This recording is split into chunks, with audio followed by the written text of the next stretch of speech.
So guys, here we are in this beautiful lake. Yeah, it's so called Shereo. Ay, ang ganda oh, look. Anyway, kadalawang beses ko na tong napuntahan itong lugar na to. Kasi nung 5 years ago, galing din ako doon sa pinuntahan namin, yung kay Ginalyn. So doon ako, tas nung pauwi ko, dumaan dito yung sinakyan kong bus. Pero doon kami sa unahan, nagparada kasi may restaurant doon at doon kumain yung driver. Kaya yun, ito ang second time kong vlog dito. Pero nung una kong vlog, hindi ko siya na videohan. May video ako guys, pero hindi ko siya na-upload hanggat nasisira yung aking phone. Yeah, yun ang first phone na aking ginamit pagbablog dati. Sawa. Super enjoy and super beautiful. Diba? Diba? Nag-i-enjoy kayo guys sa super ganda ng ating tanawin. Yeah.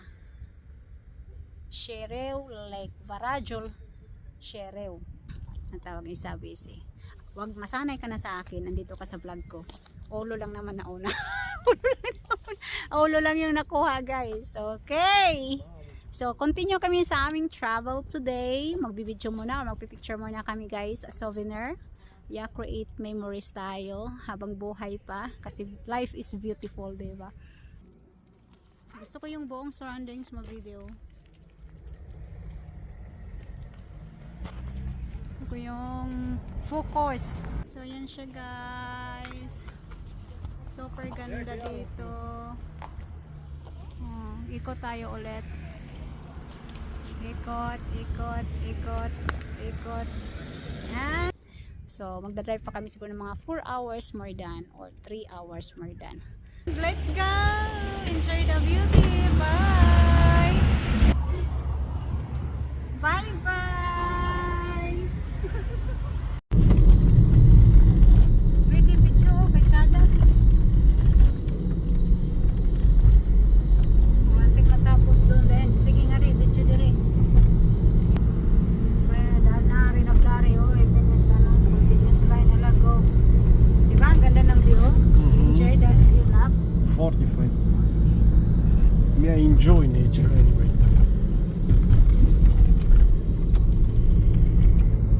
For me, nature means freedom.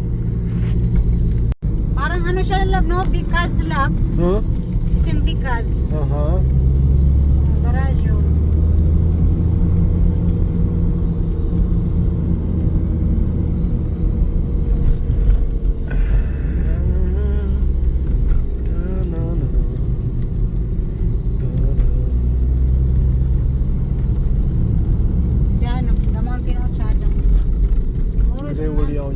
That mountain is volcano yan. Dahil volcano. Yeah. So, ang sarap talaga guys kung nagda-drive ka sa ganitong mga lugar. Mountainous, magaganda yung mga views, nakaka-relax guys. Oh my God. So, mawawala yung pagod mo kahit anong layo ng dinadrive ano guys. Kasi nga sa ganda ng views. Naku po, maaliw ka talaga guys. O diba, kahit naman yung daan is parang snake. Kumbaga, bito ka, manok sa atin. Pero it's so challenging na moment na magda-drive ka. So dito ka matuto mag-drive talaga guys. Kasi kung city lang, nako po, hindi mo alam kung paano mag-drive ng mga kurba or yung mga liko-liko. Kaya yan, nag-enjoy ako dito. At super ganda talaga dito sa Romania guys, lalo na pag nature lover ka. Ma-enjoy mo talaga yung stay mo dito. Lalo na sa mga provinces, yung mga hilig ng mga provinces guys. Hindi ka talagang magsisisi pag makapunta ka diyang lugar na yan. Ako, mawawala yung mga problema mo guys, yan ang totoo. Kaya ako, nag-i-enjoy ako sa buhay ko dito sa Romania. Sabihin man natin yung Romania hindi masyadong mayaman ang country, pero super ganda dito guys. Tahimik na bansa. So yun ang may sabi ko. At yan, continue ang aming travel papauwi sa bahay. Kaya mag-enjoy na kayo guys. And see you later sa aming pagdating sa bahay.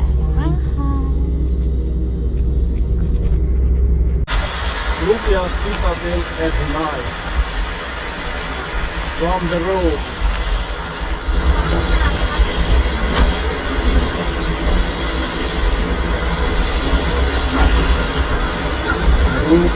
anyway.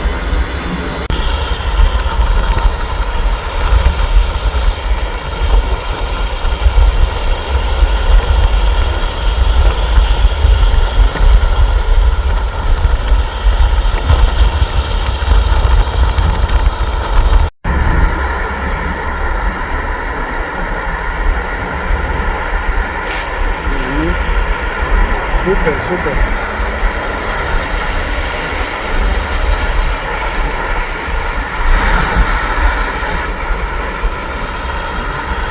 So guys, andito na kami sa aming bahay at yun na nga si Chloe, akala ko talagang hindi na siya lalapit sa akin kasi nagtampo nga siya. Iniwan namin siya ng 3 days. Oh, kanina ayaw niya pong lumapit sa akin, talagang tulak niya ako. So ngayon okay na siya. Mommy, you know me already? Hindi? Kasi tas inamoy-amoy niya pa ako. Kala niya kung sino ako, mami. Na, di ba? Kilala mo na ako. Kala niya, iba na ako. Gisimhot, yung kanyang taman ganina. Karong rahin doon. Tampo. So, wala na siyang pagkain. Maraming nilagay ko, naubos niya palang pagkain. Hindi naman niya may kalat siya kunti dito sa bahay, pero okay lang, bukas linisin ko na lang. Pati yung mga tissue kinakain na board siguro. Nagikapoy ko guys, ay grabe ang biyahe. 7 hours ata yun. Since doon sa almost 8 hours doon sa isang Pilipina sa Moraine. Tapos punta kami ng Halish. Tapos napunta naman dito. Grabe yung drive ko guys. Tapos madilim na. Sa gaming-gabi na talaga guys. Tapos maulan pa. Tapos nag-foggy pa. Grabe yung daan. Ang hirap talaga. Struggle yung drive ko ngayon. So thanks God. Andito nakarating kami for safety, diba? We arrived safety guys. And thank you Lord. Ginaguide mo kami. Wala kaming problema sa sakyan. Okay naman lahat-lahat. Yun lang talagang wish namin guys. Na makakarating kami na walang aberya.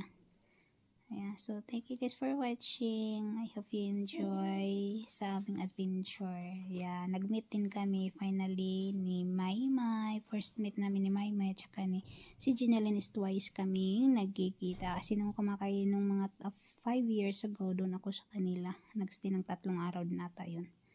Kaya yun. Ngayon ang aming second meet. That's all. Say for my next vlog. Bye-bye. Chloe, say bye-bye. Chloe. Bye-bye.